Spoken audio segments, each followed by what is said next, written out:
پہلی بات تو پاکستان کو مبارک ہو, پرائم منسٹر شہباز شریف کو اور فیلڈ مارشل عاصم منیر کو مبارک ہو. I think this is a big moment for our nation.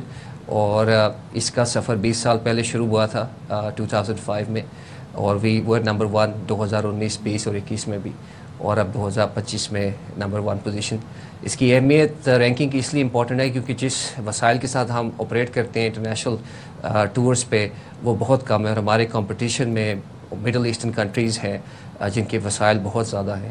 تو اگر ہم اس کے اندر تھوڑی سی اور انپوٹ ڈالیں فائنینشیل تو آپ سوچیں کہ ہم کہاں تک پہنچ سکتے ہیں. تو اللہ کا شکر ہے, بزرگوں کی دعائیں ہیں. میں اس قابل اپنے آپ کو نہیں سمجھتا. I think it's your prayers and the prayers of the elders جس وجہ سے ہم یہاں موجود ہیں. انشاءاللہ اگلا ٹارگٹ ہمارا ایشین گیمز جاپان میں ہوگا انشاءاللہ. عثمان, جب گھڑ سواری ہارس رائڈنگ کی بات کرتے ہیں تو بڑا ایلیٹ گیم مانا جاتا ہے, یہ بڑے عمرہ کا شوق بھی مانا جاتا ہے. اب جب آپ کے ہی زون کی اگر ہم بات کر لیں تو یہاں مڈل ایسٹ کے کنٹریز شامل ہیں جہاں گھوڑوں پر کروڑوں کا بجٹ ہوتا ہے. آپ کے گھوڑے کا بجٹ کتنا ہے اور کتنا اوور آل اس پہ لاگت لگی؟ ہمارا جی اینول بجٹ, گھوڑے کا بجٹ, 2 ڈفرنٹ پرائس ٹیگس. آپ گھوڑے کا جس کانٹیکس میں آپ کو دے دوں, ابھی 2-3 مہینے پہلے ہم ہندوستان کو ہرا کر آئے ہیں, اور ان کے گھوڑوں کی قیمت اور ہماری گھوڑوں کی قیمت میں تھوڑا سا فرق ہے. We might have a horse جو 2 سے 2.5 لاکھ یورو کے درمیان میں ہوگا, جو آئی تھنک اراؤنڈ 8-9 کروڑ ہے. جو ہمارے کمپیٹیٹرز ہیں ان کے 25-30 کروڑ, 15-20 کروڑ. دیر سم ویریشن ڈپینڈنگ آپ کس لیول کا گھوڑا لیتے ہیں. اینول بجٹ جو ہمارا ہے ٹو آپریٹ ان یورپ یا آسٹریلیا, کیونکہ میرے ٹورز یورپ میں اور آسٹریلیا میں بھی ہوتے ہیں, تو اس کا بجٹ ہمارا ہے کہتے ہیں significant but not at the price of the horse, but it's slightly better than the price of the horse. But یہ بات صحیح ہے کہ اس میں خرچہ ہے, اس میں کوئی ڈاؤٹ نہیں ہے. اور جب آپ اکراس دا ورلڈ ٹریول کرتے ہیں ان چیمپئن شپس کے لیے, ان مقابلوں کے لیے, تو آپ کا جو گھوڑا ہوتا ہے مخصوص وہ آپ کے ساتھ ٹریول کرتا ہے, اور اس گھوڑے کا انتخاب کیسے کیا جاتا ہے, اس کی نسل کیسے پہچانی جاتی ہے, ذرا وہ والا پروسیجر بھی ہمیں بتائیں. جی, نسل جو میرے پاس جب ٹوکیو میں ہم نے کوالیفائی کیا تھا تھورو برڈ تھا, then we had a warm blood, اور ابھی جو ہمارے پاس گھوڑا ہے سیلسس فرانسس ہے, فرینچ بریڈ ہے. اور ٹورز میں یہ گھوڑے ہمارے ساتھ ٹریول کرتے ہیں. لاسٹ ایئر 2025 وہ پیرس اولمپکس میں جب ہم نے کوالیفائی کیا تو وی ور آل اوور یورپ, پورچوگل سے لے کے آئرلینڈ تک شپس کے اندر گھوڑا موو کیا ہمارا. ٹرک ہے, ٹریلر ہے, اس کے ساتھ ہماری موومنٹس ہوتی ہے. This is a significant cost for اس ٹریولنگ جو ہے. اب ایگزامپل میں آپ کو دیتا ہوں ایشین گیمز کی جو جاپان میں ہے, اس میں گھوڑے نے فلائی کرنا ہے برسلز اور فرینکفرٹ سے نریتا جاپان میں. That cost loan is around $60,000-70,000 euros کے مطابق, کیونکہ اس کی فلائٹ لمبی ہے اور ایک ڈفرینٹ کنٹری میں جا رہا ہے. یورپ میں جب آپ بائی روڈ ٹریول کرتے ہیں cost is slightly less but it's also significant as well. اچھا, تھوڑا سا ہمیں یہ بتائیے گا جو گھوڑے جب مقابلہ ہونا ہوتا ہے تو کس طرح ان کی تیاری کروائی جاتی ہے, اور آپ لوگ خود کس طرح ٹریننگ کرتے ہیں, کتنا ٹائم لگاتے ہیں اس میں مقابلے سے پہلے؟ It's very good question. I think ایک متھ ہے کہ ہم گھوڑے خریدتے ہیں اور گھوڑے پہ بیٹھ جاتے ہیں, لیکن over the last 20 years you know I have become a trainer as well. تو گھوڑوں کی ٹریننگ میں خود کرتا ہوں. اس کو 5 days اور 6 days week we go for dressage, جس کو ہم یہاں پاکستان میں اسکولنگ کہتے ہیں. سیٹرڈے سنڈے کو وی گو فار اے گیلپ, 3 سے 5 کلومیٹر کے انٹرول ٹریننگ کرتے ہیں. Show jumping we jump only once depending on the horse, اور اگر تھوڑا سا ڈیفیکلٹ گھوڑا ہے تو we might jump twice. There is a great work involved as well. یہ کچھ ایکسرسائزز ہیں جو ہم ابھی فی الحال پنجاب رینجرز کے ساتھ پنجاب ہیڈ کوارٹرز میں بھی کر رہے ہیں to train the upcoming riders as well. اچھا عثمان, یہ بتائیں کہ آپ کو پھر ہارس رائڈنگ کا شوق کیسے ہوا, اور آپ کتنے سال کے تھے جب آپ نے اسٹارٹڈ ہارس رائڈنگ؟ میں جی this will give out my age, so I will keep it at a high level. So I think it goes back in the 80s when ہم آرمی رائڈنگ اسکول سے میرا آغاز ہوا تھا, and then we moved on towards Australia, اور اس کے بعد پھر آسٹریلیا میں ہمارے ٹورز تھے اور پھر یورپ میں ہمارے ٹورز تھے. So I think I am the output of the riding schools جو آرمی نے اسٹارٹ کیے تھے. سولس کے لیے بھی ہیں وہ, اور آرمی آفیسرس کے لیے بھی ہیں. Anyone can go and enrol. Punjab Rangers کا بھی ہے, لاہور کیولری گراؤنڈ میں بھی اسکولز ہیں. So anyone can go and actually entertain اور get ready for any type of big events. آپ کو بتا چلو, الحمدللہ being a first Pakistani to qualify for the Olympics, this is because of the foundations laid back in the 80s by the military to allow riders like me اس کے اندر آئیں اور train کریں, and then we went on to the international levels. اچھا اور عثمان وہ there is a famous saying کہ it's not the gun it's the man behind the gun. تو گھوڑا تو اچھا ہونا چاہیے, اچھی بلڈ لائن ہونی چاہیے, اس کا اچھا اس کی ٹیک کیئر ہونی چاہیے. دیٹ اسائڈ جو رائڈر ہے اس کا اسکل کتنا امپورٹنٹ ہے؟ میں سمجھتا ہوں کہ اسکل از ویری امپورٹنٹ. آپ کے پاس جتنا مرضی ٹیلنٹ ہو, if you have a horse جو جمپ نہیں کر سکتا اور غلط بریڈ کا گھوڑا آپ نے لے لیا ہے, تو there is no point of having that talent, it's is useless. اسی طرح اگر آپ کے پاس گھوڑا اچھا جمپ کرتا ہو اور آپ کے پاس صلاحیت نہیں ہے, you don't know how to jump, then there is a miss fit.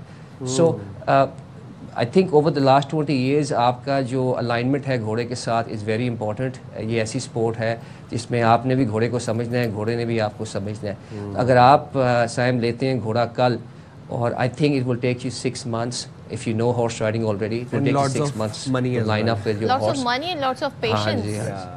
اچھا عثمان, جیسے اگر ہم پبلک انٹرسٹ کی بات کریں, اگر کوئی عام شخص مڈل کلاس سے جن کا تعلق ہو, جن کی اتنی افورڈیبلٹی نہ ہو, وہ اس طرف آنا چاہیں تو کیا آپ انہیں مشورہ دیں گے؟ کیونکہ ہم اسکواش کی بات کر لیں, ہم گولف کی بات کر لیں, ہم اس کی بات کر لیں, ہارس رائڈنگ کی, تو ظاہر it requires lot of money and lots of patience. تو آپ کیا مشورہ دیں گے انہیں؟ پیشنس تو جی آپ جو کام کر رہی ہیں اس میں بھی بڑی ضرورت ہے, ہارسز میں بھی ضرورت ہے. میں 20 سال سے انتظار کر رہا ہوں اولمپکس میں جانے کے لیے, سو I have been patient enough. So انشاءاللہ Pakistan will get there eventually. میں سرٹنلی ریکمینڈ کرتا ہوں اینی ون جو بھی کسی کلاس کا بھی ہے, پیسے کم ہیں پیسے زیادہ ہیں, یہ ایک متھ ہے کہ ملینئرز کی سپورٹ ہے. اگر اتنا آسان ہوتا تو جتنے بلینئرز ہیں آج اولمپئنز بیٹھے ہوتے. تو میں نے کچھ ایسی ایگزامپلس ہیں ہمیں دیکھنے کو آتی ہیں جہاں لوگوں کے پاس اتنا پیسہ نہیں, انہوں نے گھوڑا لیا اور وہ اولمپئنز ہیں. So I think if you really want to do it, تو انشاءاللہ it is possible. جتنا بڑا امتحان اتنی زیادہ محنت اور اتنا بڑا نتیجہ. کیا بات ہے. Thank you very much Usman for taking out time for Bakhabar Savera. اور کچھ چیزیں ہوتی ہیں جن میں آپ کا پیشنس بڑا امپورٹنٹ ہوتا ہے, اور آپ کا جانور کے ساتھ جسے کہتے ہیں نا, اگر ہم ہارس رائڈنگ کی بات کریں تو آپ کی ایک کمپیٹیبلٹی بڑی میٹر کرتی ہے. تو جو موسٹ آف دا جو رائڈرز ہیں جن سے جب ہم ان سے بات کرتے ہیں, ان سے ملتے ہیں, تو ان کا اپنے گھوڑے کے ساتھ ایک بڑا اسپیشل تعلق ہوتا ہے. وہ اس کے ایکسپریشن سمجھتے ہیں, گھوڑا ان کی باتیں سمجھ رہا ہوتا ہے. تو یس, گھوڑا جو ہے جی اس کی خاص اسپیشلٹیز بھی ہوتی ہیں. اس کا جو ایک انٹرنل جو جی پی ایس سسٹم ہے بڑا اسٹرانگ ہوتا ہے. تو یہی بات ہے کہ پرانے وقتوں میں جی جنگوں میں گھوڑے بڑے استعمال ہوا کرتے تھے. ایوری تھنگ وفادار بھی بہت ہوتا ہے گھوڑا. ہاں جی, کیسے بھول سکتے. جیسے پہلے ہم نے آپ کو کافی معلومات, اور عثمان ہمارے ساتھ موجود تھے جنہوں نے فرسٹ پوزیشن حاصل کی گھڑ سواری کے حوالے سے دی. اب ہم ایک اور ایسے ہی کسی کھیل کے حوالے سے بتاتے ہیں جو سندھ دھرتی, بڑی قدیم روایات ہیں یہاں پر, بڑی ہم دیکھتے ہیں قدیم ثقافت ہے, تو کھیل بھی یہاں کے بڑے قدیم ہیں. تو یہاں پر جی بیلوں کی دوڑ جو ہے اس کو بڑا لوگ اپریشیٹ کرتے ہیں, بڑا پسند کرتے ہیں یہاں کے علاقہ مکین. تو بیلوں کو بڑا یہاں پر رکھا بھی جاتا ہے, ان کے خیال بھی کیا جاتا ہے, اور پھر ریس ہوتی ہے. تو جی رپورٹ کریں مٹیاری سے امتیاز علی چنا, تو آپ کو دکھاتے ہیں, ہم بھی دیکھ لیتے ہیں. بیلوں کی دوڑ صرف ایک کھیل نہیں بلکہ سندھ کی ثقافت, محنت کش کسان کی زندگی اور دیہی روایات کی بھرپور عکاسی کرتی ہے. آج بھی سندھ کے مختلف اضلاع میں یہ قدیمی کھیل زندہ ہے, جہاں دور دراز سے شوقین افراد اپنے طاقتور اور خوبصورت بیل لے کر مقابلوں میں شریک ہوتے ہیں. چھوٹے سے ہمارے بڑوں کا شوق تھا, اس ٹائم سے یہ شوق چل رہا ہے. دوڑ سے قبل بیلوں کو دلہن کی طرح سجایا جاتا ہے. رنگ برنگی مالائیں, گھنگرو, سینگ پر پیسوں سے سجی مالا اور ماتھے پر نقش و نگار بیلوں کی خوبصورتی میں اضافہ کرتے ہیں. شوقین مالکان اپنے بیلوں کی دیکھ بھال میں کسی قسم کی کمی نہیں چھوڑتے, اور مہینوں پہلے ہی ان کی خوراک اور تربیت اور مشق کے خاص انتظام میں لگ جاتے ہیں. ہم بولتے خالی بابا ہو جاوے, عزت ہو ہماری, پیسے کے لیے ہم نہیں کرے, پیسہ اپنا جیب سے ہم خرچ کرتے ہیں. دوڑ کے دوران میدان تماشائیوں سے کھچا کھچ بھرا ہوتا ہے.